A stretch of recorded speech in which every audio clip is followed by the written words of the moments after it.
greetings everybody, it's Gleekon back again with another episode of Lore of Warcraft as we inch closer and closer to playing the game World of Warcraft. On our last episode we looked at the World of Warcraft game manual, and now we're back over to our side missions here, which is the Dungeons & Dragons World of Warcraft setting. We are continuing Chapter 2 in Lands of Mystery, which is exploring all of the lands and the mysteries that fill them up. On the last one, we looked at the Barrens, so stay a while and listen as we continue with this one and look at Desolace. It has a population of 11,000, mostly Centaur, but it has some Tauren and even a few Troll, Night Elf, Satyr, Demons, Orcs, and a tiny smidgen of Human and Naga.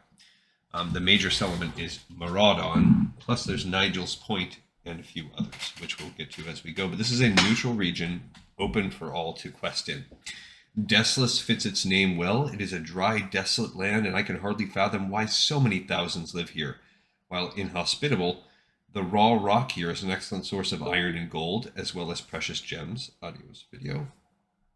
The lure of unclaimed riches draws many adventurers to the region, and Centaur and Tauren call the area home as well. The Horde and the Alliance both have outposts here, and while some of their reasons for being there are the same, the primary concerns of each are different.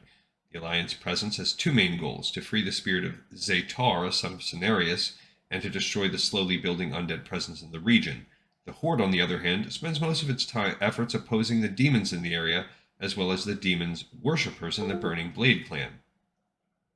People and culture. The most significant culture here is that of the Centaur, since they are the predominant species in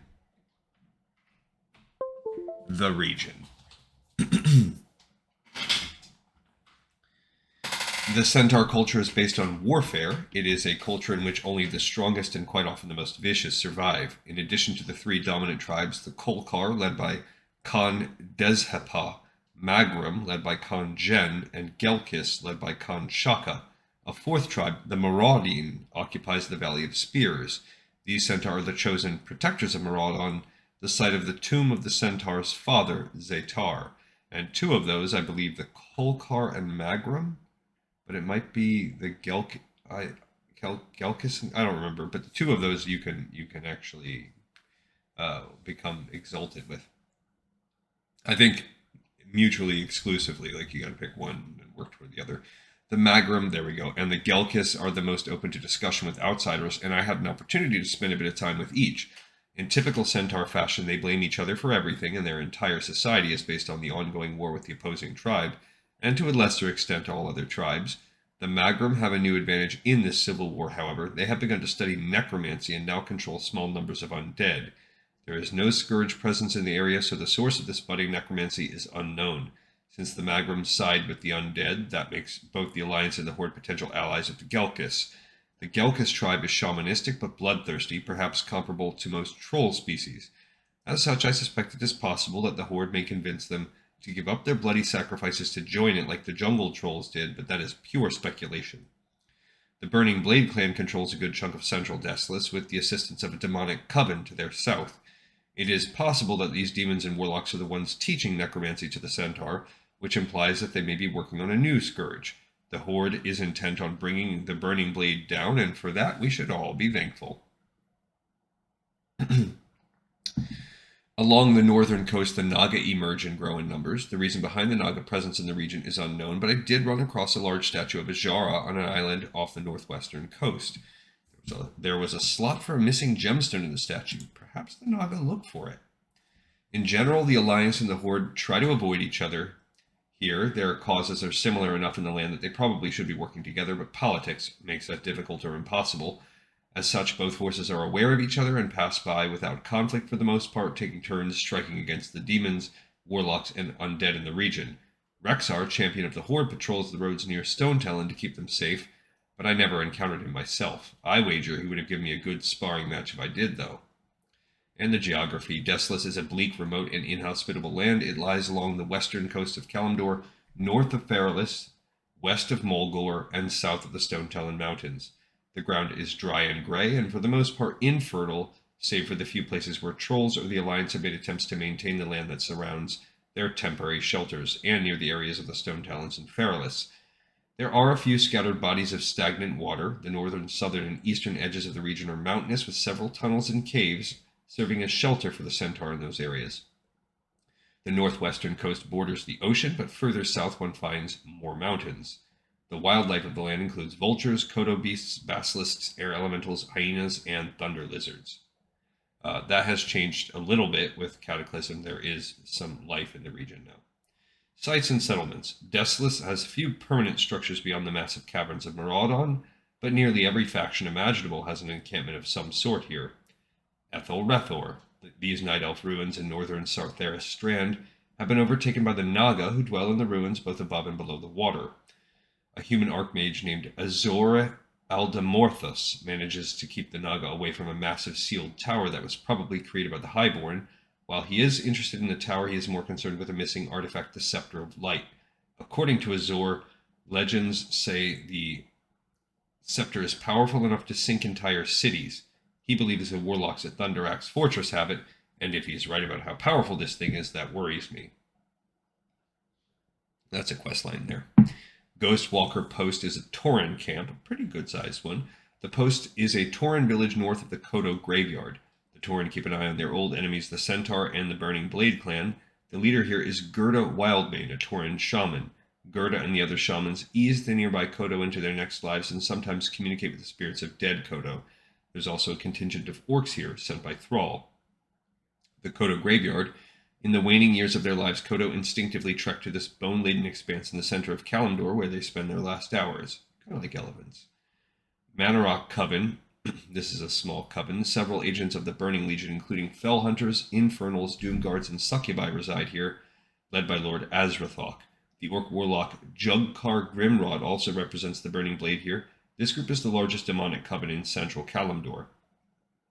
Maraudon Caverns, highly populated. Maraudon is a holy place to the Centaur. It is the tomb of Zetar and the house of Princess Theradras. See history below.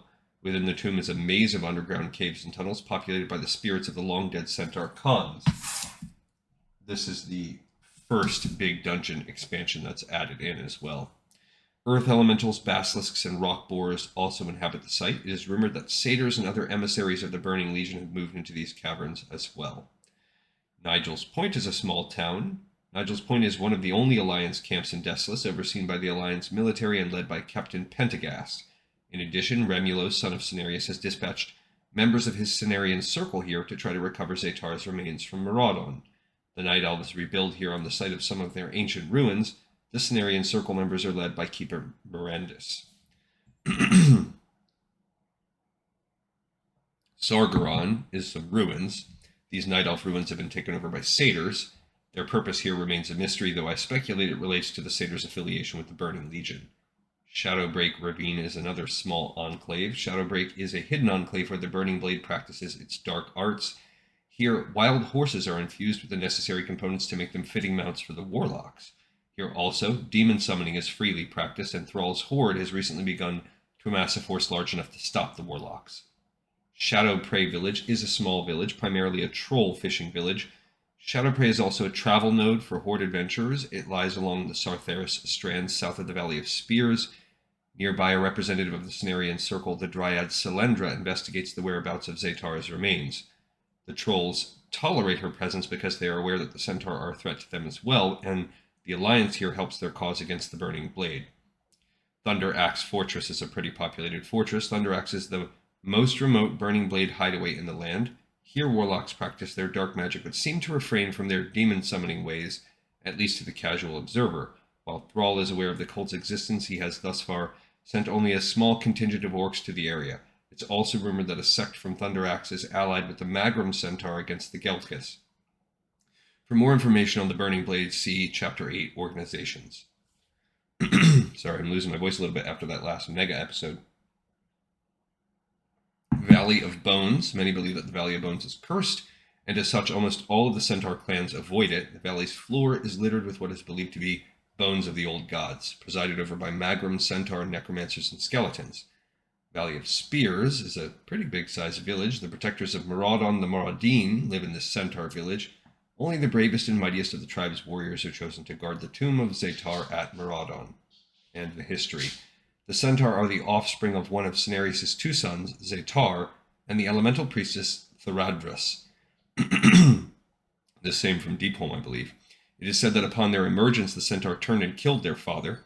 Over time, 5 tribes of Centaur emerged, 3 of which continue to battle to this day: the Magrum, Gelkis, and Kolkar. A 4th tribe, the Maraudin, have taken over the role of protectors for Zetar's tomb. The land itself was once a part of Feralis, lush and verdant. Following the invasion of the Burning Legion, the creatures of the land were decimated and the ground rendered infertile.